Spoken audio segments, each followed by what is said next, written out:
বন্ধুরা, ইতিমধ্যে মুখ্যমন্ত্রী ডক্টর হিমন্ত বিশ্ব শর্মা স্যারে ঘোষণা করছে যে 28 তারিখ অরুণোদয় আসনির লাস্ট ডেট।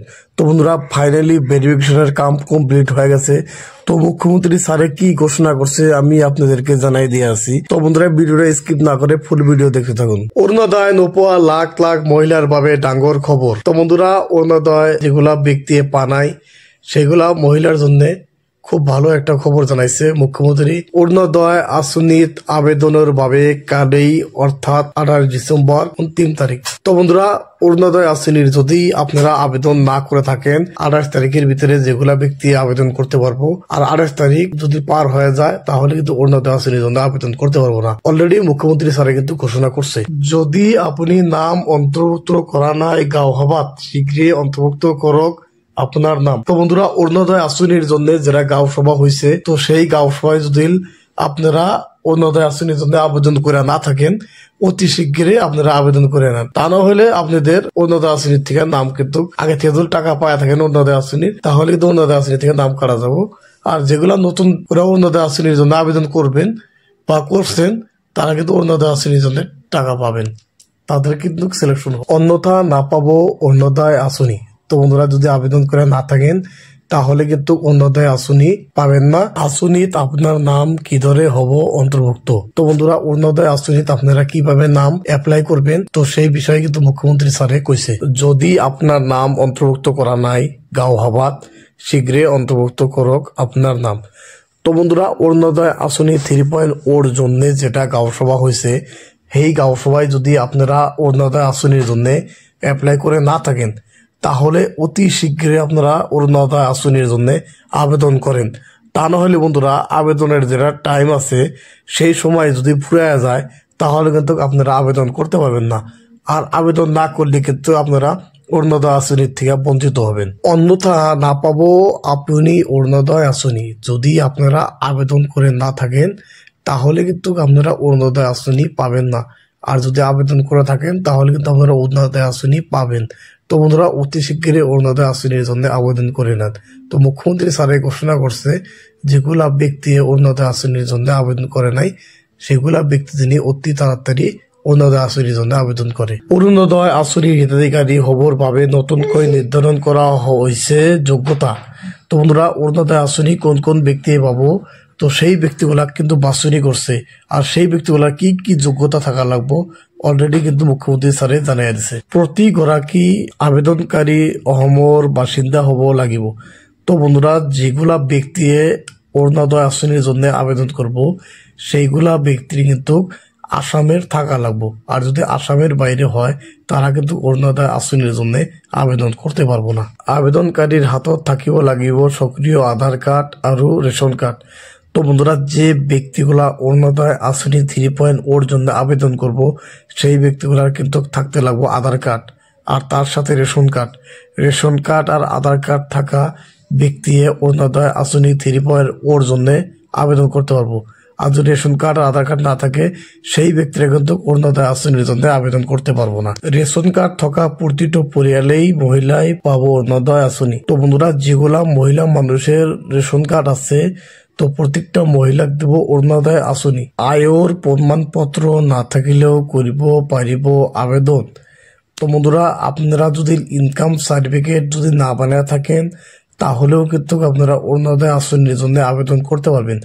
তো বন্ধুরা, অলরেডি মুখ্যমন্ত্রী স্যারে ঘোষণা করছে, যদি আপনাদের আয়ের প্রমাণপত্র না থাকে, যদি ইনকাম সার্টিফিকেট আপনাদের না থাকে তাহলেও কিন্তু আপনারা অরুণোদয় আসনির জন্য আবেদন করতে পারবেন, অ্যাপ্লাই করতে পারবেন। কোনে কোনে লাভ করিব অরুণোদয় আসনি। তো বন্ধুরা, কোন কোন ব্যক্তি অরুণোদয় আসনি পাবো সেই কথাই কিন্তু কইছে মুখ্যমন্ত্রী স্যার। 45 বছর ঊর্ধ্বর বিধবা আর অবিবাহিত মহিলাক দিয়া হব অগ্রাধিকার। তো বন্ধুরা, যদি 45 বছর বয়সের যদি কোনো মহিলা মানুষ থাকে তো সেই মহিলার জন্য যদি বিয়া না হয় তো সেই মহিলাকে দিব অরুণোদয় আসনি। 45 বছর বয়সের যদি কোনো বিধবা মহিলা থাকে তো সেই বিধবা মহিলা কিন্তু দিব অরুণোদয় আসনি। অলরেডি মুখ্যমন্ত্রী স্যারে কিন্তু ঘোষণা করছে যে 45 বছরের বিধবা মহিলাক দিব অরুণোদয় আসনি আর 45 বছরের অবিবাহিত মহিলাক দিব অরুণোদয় আসনি। অলরেডি কিন্তু মুখ্যমন্ত্রী স্যারে ঘোষণা করছে। বিবাহ বিচ্ছেদিত আরো অসহায় মহিলাই পাবো অরুণোদয়ের সুবিধা। তো বন্ধুরা, যেগুলা মহিলার হয়তো বিয়া হয়েছিল, হয়তো কোনো কারণবশত বিবাহ বিচ্ছেদ হয়ে গেছে বা ডিভোর্স হয়ে গেছে, তো সেইগুলা মহিলাক দেব অরুণোদয় আসনি। আর যেগুলা মহিলা অসহায় রয়েছে মানে গরিব দরিদ্র, তো সেগুলা মহিলাকে দেব অরুণোদয় আসনি। অলরেডি মুখ্যমন্ত্রী স্যারে ঘোষণা করছে যে বিবাহ বিচ্ছেদ থাকা মহিলাকে দেব অরুণোদয় আসনি। আর যেগুলা মহিলা অতি গরিব মানুষ তাদেরকে দেব নতুন করে অরুণোদয় আসনি। আর এগুলা ব্যক্তির ভিতরে যদি কোনো মহিলাই যদি অরুণোদয় আসনি টাকা পায়া থাকে, তাদেরকে নতুন করে কিন্তু আবেদন করতে লাগবো। এই আবেদন না করে টাকা কিন্তু বন্ধ হয়ে যাব, টাকা কিন্তু ডুববো না, নতুন করে আবেদন করতে লাগবো বন্ধুরা। তৃতীয় লিঙ্গর ব্যক্তির ভাবেও থাকিব অরুণোদয় সুবিধা। তো বন্ধুরা, তৃতীয় ব্যক্তি হয়েছে যেগুলা ব্যক্তি আছে হিজড়া, তাদের জন্য অরুণোদয় আসনির সুবিধা দেব সরকারে ঘোষণা করছে। বিশেষভাবে সক্ষম ব্যক্তির ভাবে আছে অরুণোদয় আসনি লাভ করার সুবিধা। তো বন্ধুরা, যেগুলা ব্যক্তি ডিসেবিলিটি আছে, হয়তো ল্যাংড়া দুলা কানা বোবা এই ধরনের আছে, তাদেরকেও কিন্তু সরকার থেকে অরুণোদয় আসনির সুযোগ সুবিধা দিব। সরকার কিন্তু এই কথা অলরেডি ঘোষণা করছে যে বিশেষভাবে সক্ষম ব্যক্তির ভাবে আছে অরুণোদয় আসনি লাভ করার সুবিধা। তো বন্ধুরা, যেগুলা ব্যক্তি অঙ্গর ভিতরে ক্ষতি আছে, যেমন অন্ধ কানা বোবা ল্যাংড়া এই ধরনের আছে, সেগুলা ব্যক্তি কিন্তু সরকারের অরুণোদয় আসনির সুবিধাটা দিব। পরিয়ালের মূল উপার্জনকারী বিশেষভাবে সক্ষম অথবা 60 বছরের ঊর্ধ্বর হলে পরিয়ালটোর মহিলা গড়াইকে লাভ করিব অরুণোদয়। তো বন্ধুরা, যদি পরিয়ালের ভিতরে যে ব্যক্তিরা মানে ইনকাম করে কামাই করে তার বয়স যদি 60 বছরের বেশি হয়ে যায়, তো সেই পরিয়ালে দিব অরুণোদয় আসনির সুবিধা। তো বন্ধুরা, আপনাদের পরিয়ালের ভিতরে যদি 60 বছরের উপরে কোনো ব্যক্তি থাকে উপার্জন করার মতন, তো সেই ব্যক্তিকে দেব অরুণোদয় আসনির সুবিধা। পরিয়ালত কোনো HIV থ্যালাসেমিয়া দুরারোগ্য রোগী থকা পরিয়ালের লোকে লাভ করিব অরুণোদয়ের সুবিধা। তো বন্ধুরা, যেগুলা বেমারের কথা মুখ্যমন্ত্রী স্যারে ঘোষণা করছে, এইগুলা বেমারের যদি রোগীর কোনো যদি ফ্যামিলি থাকে, সেই ফ্যামিলিকে দেব অরুণোদয় আসনির সুবিধা। অভিভাবকহীন অবহেলিত অগরী মহিলাক দিয়া হব অগ্রাধিকার। তো বন্ধুরা, অভিভাবকহীন মানে যাদের স্বামী নাই বা কোনো ধরনের অভিভাবক নাই, অবহেলিত অগরী মহিলাক দিব অগ্রাধিকার। তো বন্ধুরা, এইগুলা মহিলাক দিব অরুণোদয় আসনির সুবিধা, যেহেতু তাদের কোনো অভিভাবক নাই। বৃদ্ধাশ্রম বা আশ্রয় গৃহীত থাকা মহিলায় লাভ করিব এই সুবিধা। তো বন্ধুরা, যেগুলা মহিলা মানুষে আশ্রয়হীন এবং বৃদ্ধাশ্রমে থাকে তাদেরকে দেবো কিন্তু অরুণোদয় আসনির সুবিধা। এই কথা কিন্তু মুখ্যমন্ত্রী স্যারে অনেক আগেই ঘোষণা করছে যে বৃদ্ধাশ্রমে থাকা প্রত্যেকটা পিতৃমাতৃক দিব অরুণোদয় আসনির সুবিধা। অন্তর্দয়া অন্য যোজনার হিতাধিকারীও অরুণোদয়ের ভাবেও করিব পারিব আবেদন।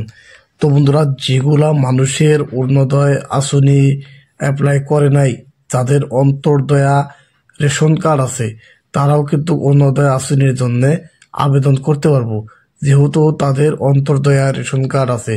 তো অন্তর্দয়া রেশন কার্ড হয়েছে যে একজন ব্যক্তি থাকলেও যাদেরকে 35 কেজি চাল দেওয়া হয়, আর 10 জন ব্যক্তি থাকলেও তাদেরকে 35 কেজি করে চাল দেওয়া হয়, সেই কার্ডটা বলে অন্তর্দয়া কার্ড। বছরে 2 লাখ টাকার বার্ষিক আয় থকা পরিয়ালে লাভ করিব অরুণোদয় আসনি।